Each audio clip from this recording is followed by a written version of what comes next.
أشهد أن لا إله إلا الله وحده لا شريك له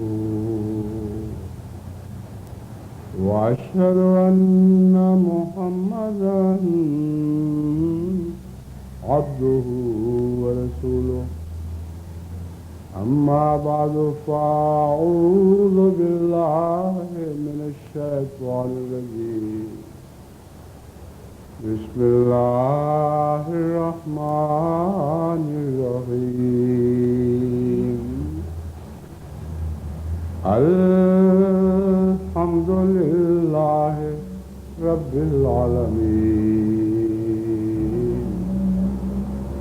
الرحمن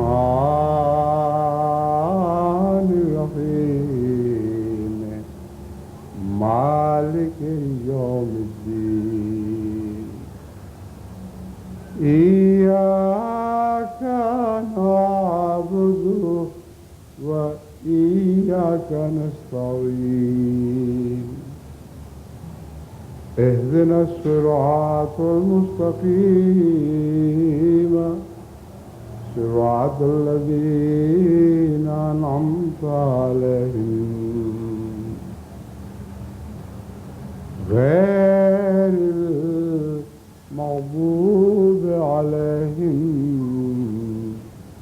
ولا الضالين.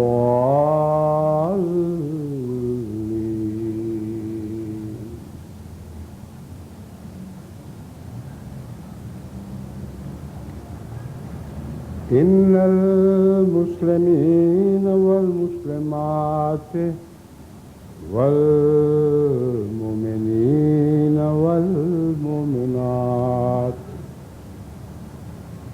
والقانتين والقانتات والصادقين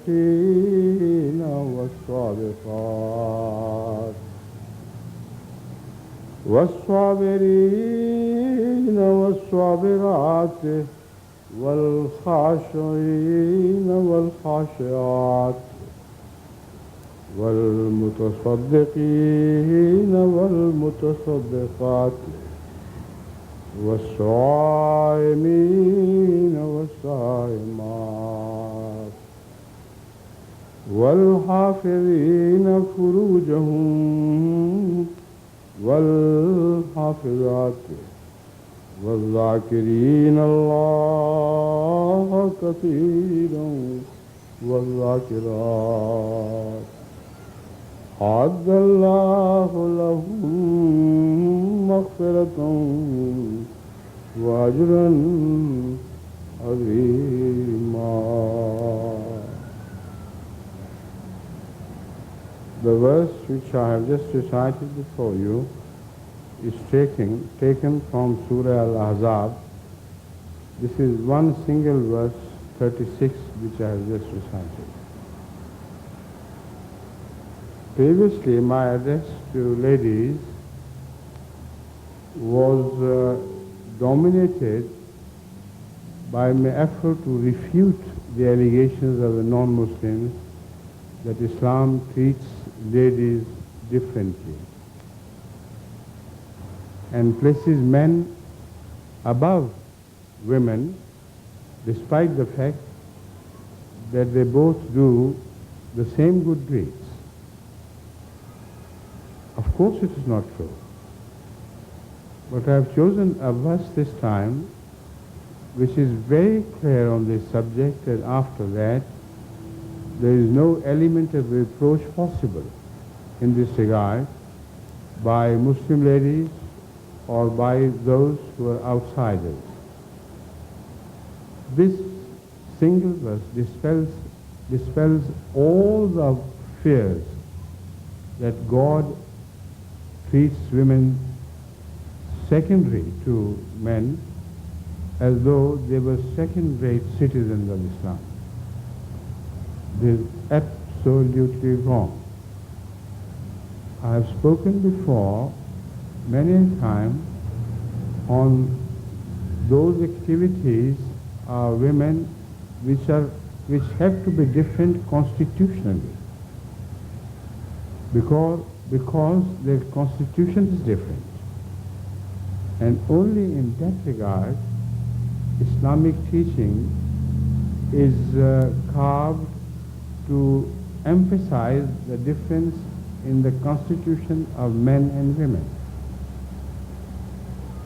This verse, which I have just recited, disregards that point and emphasizes that in the sight of Allah, men and women are alike and have equal rights. No difference whatsoever between the two. The translation is, Innal Muslimina wal Muslimate, surely men who submit themselves to the will of God, and women who submit themselves to the will of God. And men who believe, and women who believe. وَالْقَانِتِينَ وَالْقَانِتَاتِ, and those of men who submit themselves to the will of God and who worship Him. And those ladies who submit themselves to the will of God and worship Him. وَالصَّادِقِينَ وَالصَّادِقَاتِ, and truthful men and truthful women. وَالصَّابِرِينَ وَالصَّابِرَاتِ, and those men who exercise patience, and those women who exercise patience. وَالْخَاشِعِينَ وَالْخَاشِعَاتِ, and those who are humble, whether they are men or women, who are humble before their Lord. وَالْمُتَصَدِّقِينَ وَالْمُتَصَدِّقَاتِ, and those men who spend in the cause of Allah, and those women who spend in the cause of Allah. وَالصَّائِمِينَ وَالصَّائِمَاتِ, and those of men who keep fast, and those of women who keep fast. وَالْحَافِظِينَ فُرُوجَهُمْ وَالْحَافِظَاتِ, and those men who guard their chastity, and those women who guard their chastity. And those of men who remember Allah constantly, in the morning, in the evening, during the night. The thought of Allah rules supreme in their minds and hearts. And similarly, those women who do the same. أَعَدَّ اللَّهُ لَهُمْ مَغْفِرَةً وَأَجْرًا عَظِيمًا. This is the final reward mentioned herein, that God has prepared for them, both men and women, forgiveness and great reward.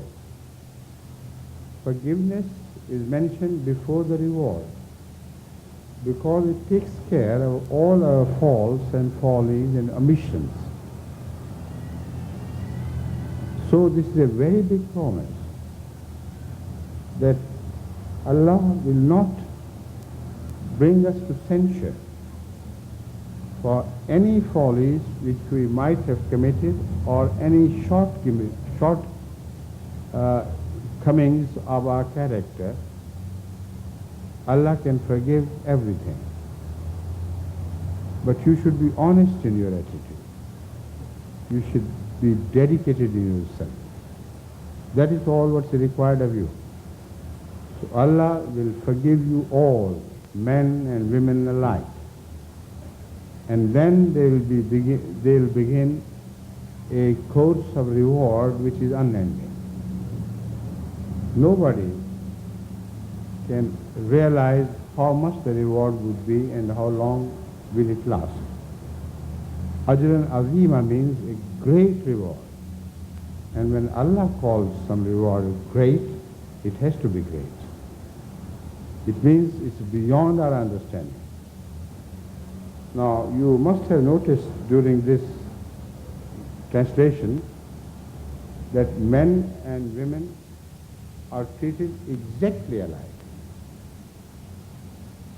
So in this regard, I now take up every quality which has been mentioned here, every character which has been emphasized with regards to men and women both alike, so that you become mindful of your responsibilities in this world. This verse invites you to vie with men.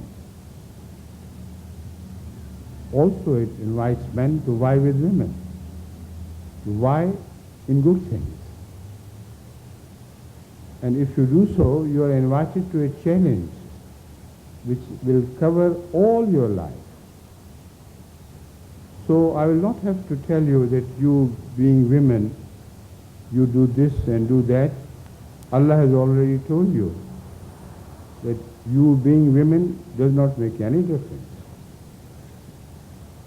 Men and women both are invited to this everlasting challenge of vying with each other in good deeds. What are the good deeds? So I take them up one after the other so that you can understand it better what you are invited to do. Muslimeen wal Muslimat. Muslim means a person who submits to the will of God. But also it means a person who submits to his fellow human beings. In both cases, the submission is with a message of peace. All men who spread peace in the world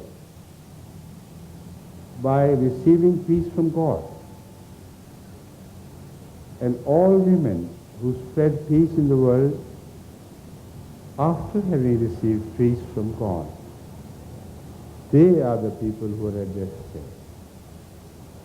They are mentioned first.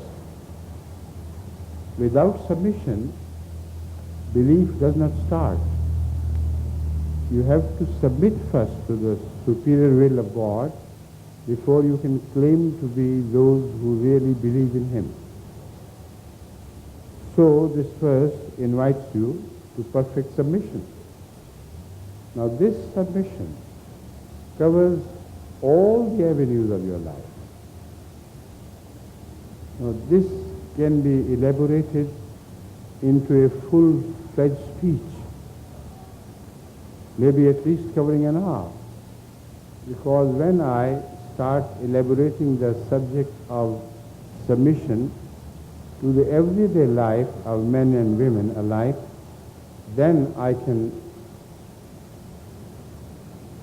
really point out your responsibilities with regard to this verse. But because of the shortage of time, I would be very brief, and I do hope that you will understand all these things. Now there is a little girl sitting over before me, and the way she is nodding her head, that's very encouraging. It appears that she understands every word I'm saying. Do you?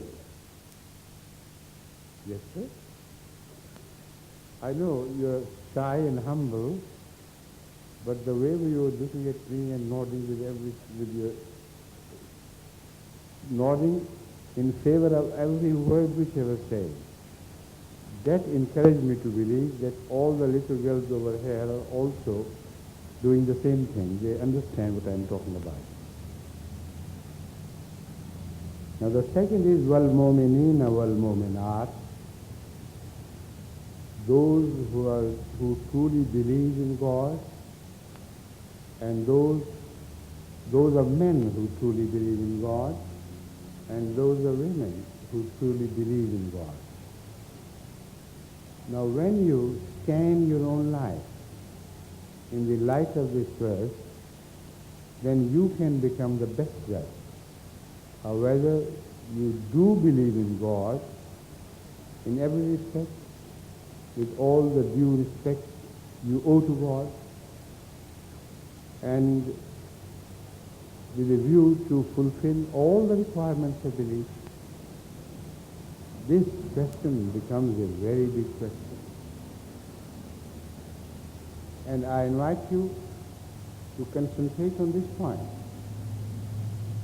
This single point of belief will cover all the activities of your life. Whenever you do something, you question yourself with regard to your belief in God.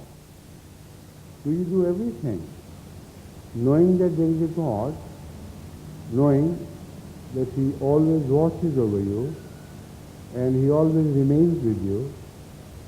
Do you believe in Him as a third person who is outside your life, or you believe in Him like your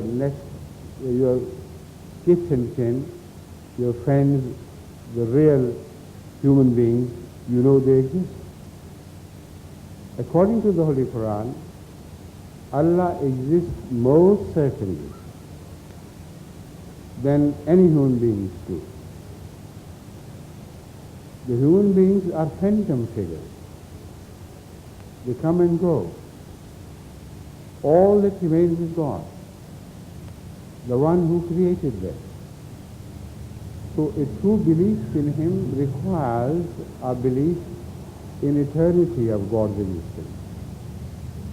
A belief that should cover the past, the present, and the future alike. And as such, He appears before you as the only certainty, as the only dependable entity which does exist. All the rest are just phantoms. So I hope women will vie with men in this area of belief. I'm sure there are many ladies who outpace men in the areas of belief. Most often I have discovered that there are more ladies who can subscribe to the real belief in God than there are men. Women have a quality of belief, and they have a quality of trust in God, which comparatively, I think, is a quality shared less by men. But I don't want to go into detail. I know the history of Ahmadiyyat presents us with the example and illustration of many great ladies whose belief was unshakable, whose belief went beyond the beliefs of their husbands. Their husbands followed them, but they never looked at their husbands as far as the matter of belief was concerned. One such lady, you know very well, was the mother of late Sir Muhammad Zafrullah Khan. When she heard the message of the Imam Mahdi, she immediately believed, never hesitated for a moment. And her husband required from her submission to him more than submission to God, in the sense that he expected her to wait until the husband had also decided to believe in the Imam's call. He said, nothing doing. If you think I believe in someone who is not a messenger of God, who has not been appointed and commissioned by God, then our marriage stands nullified. So take your bed outside and do not share the same room with me from now on. This is that lady who is mentioned in this verse, though not by name, but by quality. So, Ahmadiyya history is full of such ladies who went forward in their faith in the Imam of the time, and their husbands began to follow them. So I hope you will do the same thing. You will repeat the same feats, and then tell men, who is superior, you or we? Then you can inquire from them with full confidence, knowing the answer that you are superior. So in the sight of Allah, either could be superior, and the chance is equal.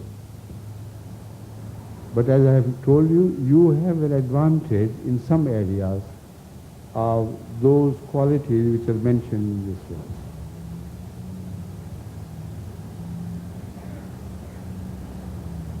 وَالْقَانِتِينَ وَالْقَانِتَاتِ. Qanit is a person who submits to the will of God and stands before Him in not only submission but in worship, purifying his worship for His sake. Such a person is called Qanit. And such a lady is also called Qanit. Now, I know that women have an advantage over in this area as well, because they keep praying before God while men have to participate in outside activities. They go out and earn their living and do other things which sometimes are not good. But what they lack is pure dedication in the service of the Lord and standing before Him and prostrating before Him, remembering Him and praying. Remembering Him and praying in a manner that perhaps all men cannot compete with them. I know such ladies from my own family experience. There are some sisters of mine, I don't want to name them, but I know they correspond to this picture exactly. After the prayer is over, when I return home, I see them still completely engrossed in their prayer. Sometimes they take so long that I become a bit jittery and impatient while waiting on the table for them to have finished their prayers and come to join us in food. Now, I don't want them to hurry through all this, but I would rather wait in patience, because that would add that waiting in the sight of Allah on my behalf to the list of prayers. That's also a very important point you should remember. If you wait in the mosque, for instance, for the prayer to begin after the Imam has arrived, all that period of waiting is counted by Allah as your participation in prayer. So deep inside I'm quite happy that the time I'm spending waiting for them is in fact counted as a time of prayer for me as well. And so I gain not advantage, but I gain the benefit of their piety myself. So this experience can be spread out by you to many other homes, and I'm sure you'll find the same things happening in many Ahmadi homes. But perhaps I'm talking of the past, while the times have changed. And it is this point that the times have seemed to have changed for the worse, which I want to bring to your notice. I'm talking of olden days. I'm talking of older generations, which are brought up with the ideal traditions in our Ahmadiyyat, in Qadian and at Rabwa. And these ladies stick to all these traditions of the past. They are flag bearers of these beautiful qualities. I want you to become flag bearers as well. If you have not been, or if you have been negligent of your responsibility in this area, please remember that in future, the future generations, in fact, will expect the same from you, to pass these qualities on to the next generation. So young girls sitting before me are particularly being addressed by me because they are passing through an age which is very impressionable. They receive a message and take it to their heart. In their innocence, they also behave innocently in whatever goodness you teach them. And it is this quality of young innocent girls which I am particularly invoking in favor of what I have said. So I hope, inshallah, you will be one of those, or some of those, qaniteen amal qanitat, to stand in worship before Allah with complete submission. وَالصَّادِقِينَ وَالصَّادِقَاتِ, those who tell the truth, those men who tell the truth, and those women who tell the truth.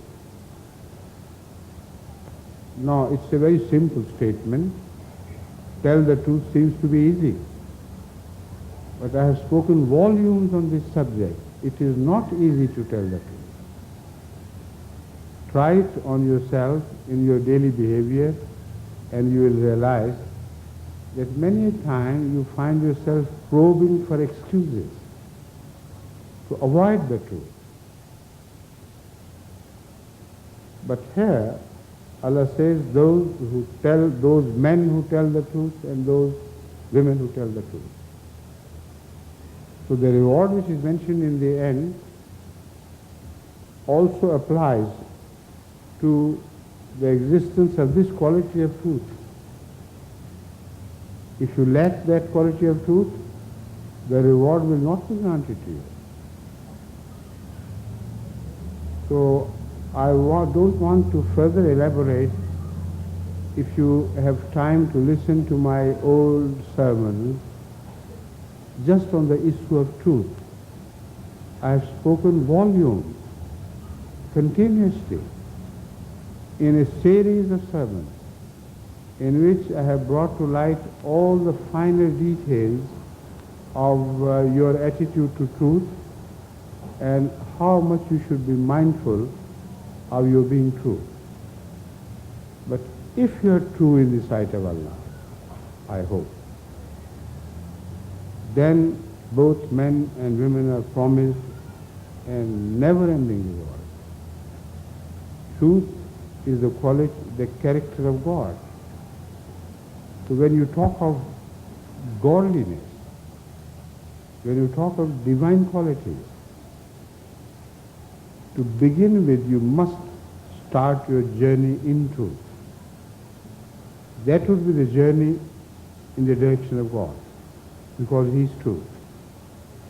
So the better quality your truth acquires during that journey, the nearer you will grow to God.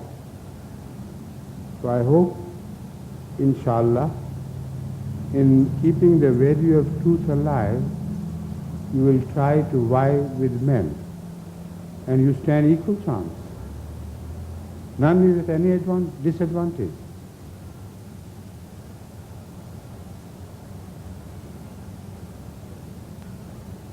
Then it says, وَالصَّابِرِينَ وَالصَّابِرَاتِ. Why after the truth the mention of patience is made? Truth requires patience. This is something you will learn from your experience. Whenever you try to be truthful for the sake of God, you'll have influences from all around you who try to deviate your path, who try to take you away from the path you are pursuing, that is in the direction of God. For that you have to be steadfast. And this patience means steadfastness.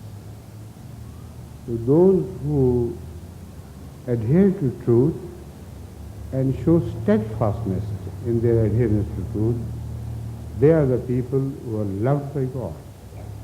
And here again, you have equal chance to vie with men, with boys of your age, or men later on. When you will become women, these boys will become men. So the competition goes on and on. Only death will bring it to an end. And at the time of death, God should look at you as though with pride, calling you his servants, male and female, both alike.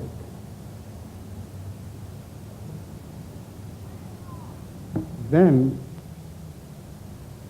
it goes on building the same thing, wal khashin wal khashiat wal mutasaddiqeen wal mutasaddiqat. I think I have spoken of this. Those who spend in the cause of Allah, and whether they are men or women, who spend in the cause of Allah with generous hearts, they are also praiseworthy in the sight of Allah. وَالصَّائِمِينَ وَالصَّائِمَاتِ. And those who keep fasts, whether they are men or women, they again are equal in the sight of Allah. وَالْحَافِظِينَ فُرُوجَهُمْ وَالْحَافِظَاتِ. And those who guard their chastity, whether they are men or women. Now, amazingly, this verse covers the entire teaching of segregation which you find in Islam. No veil is mentioned here. Because if a veil had to be mentioned, then men should also have been required, the men also should have been required to wear veils. What would become of this world? You move along. Every man and every woman would be moving the streets with veils on. So this is the beauty of this verse. It draws your attention to the central point of segregation. The veil is only one instrument for the implication of that segregation. It is not the purpose. It is the instrument to achieve a purpose. And that purpose is chastity. All men who are chaste in their looks, the looks they cast around. And all women who are chaste in their looks, that is, the looks they cast around, they are counted by God as those who take care of their chastity. This is possible. Unfortunately, in the present society, it has become difficult, because there are men who are more like wolves, who go on hunting the sheep. That is what they think the ladies are. This is not true. Men should guard their eyes from waywardness. They should command their sight in a manner that it does not pursue a woman as though she was a target of her lust. The same attitude is required for women to adopt towards men.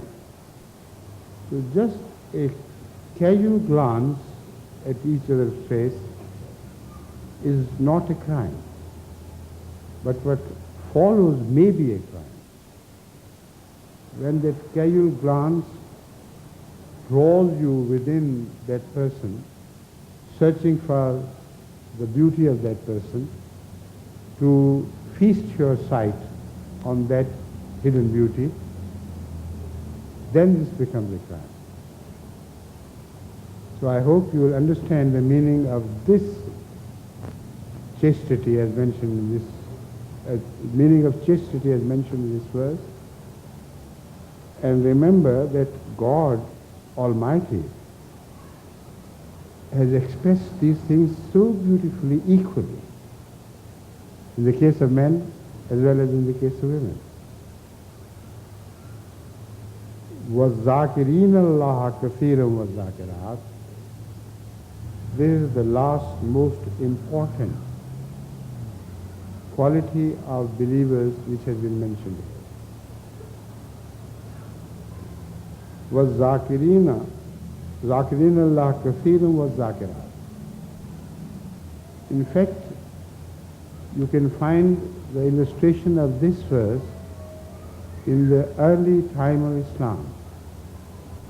Also, of course, in this later period. But I'll draw to your attention to those warriors who fought their battles only for the sake of Allah. And they raised their voices in memory of God. They extolled His name. And all the battlefield was filled with Narahi Takbir, as we call them. That is, filled with the voices extolling the glory of Allah and of none other. So on the other side, there was the enemy who remembered idols and extolled the glory of idols. Which side won? It was this, the rememberers of Allah, who remembered Him in battlefield, who remembered Him before a time when they thought they were about to die. They were there with a determination to offer their lives in sacrifice. And yet they did it, remembering Allah and extolling His name. Every time, such battles ended up in victory for those who remembered Allah. So the same applies to you here now. We have to confront a society which is like the idolaters of those times, whose influences upon you is against the memory of Allah, against the remembrance of Allah, because they call you towards the greatness of evils, the greatness of actors, the greatness of singers, the greatness of trivial ways of life which do not mean anything much. As against that, you are expected to be the custodians of the memory of Allah. If men do not do it with the same fervor, I require Ahmadi ladies to do it with greater fervor. So remember Allah day in and day out, in the mornings and in the evenings. And that memory of God will take care of you and your qualities. Because the Holy Quran says, وَلَذِكْرُ اللَّهِ أَكْبَرُ. That memory of Allah, which always keeps company with you, is the greatest. that brings God to your side. Because memory always brings the image of the person you love close to your side. If you're lost in the memory of a dear friend, you realize that as long as you remember him, he appears to be with you. There is a poet who says, "Tum mere paas hote ho goya, jab koi dusra nahi hota." What a beautiful verse. One of the most impressive verses I have ever heard in my life. You become a companion of mine when there is no other companion. When I am alone, in the privacy of those hours, when there is none other to share the time with me, you come to share the time with me. So this should be your attitude towards God. And if you acquire this attitude, this will guarantee that reward which has been mentioned here in the end. أَعَدَّ اللَّهُ لَهُمْ مَغْفِرَةً وَأَجْرًا عَظِيمًا. You will find Allah having prepared a reward for you which will be based on His absolute forgiveness. A new chapter will open up in your life, with all the past blemishes of your character having been completely obliterated. A new phase will appear in which you will find God the greatest, with the greatest reward He offers to His close servants. So with that, I bring this short address to a close with the hope and almost with certainty that you have listened with care to my address, and you will carry the message to your heart throughout the rest of your lives. With that, I invite you to join me in silent prayer, and that will be the end of this address, please. Join me in silent prayer, please.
Ameen.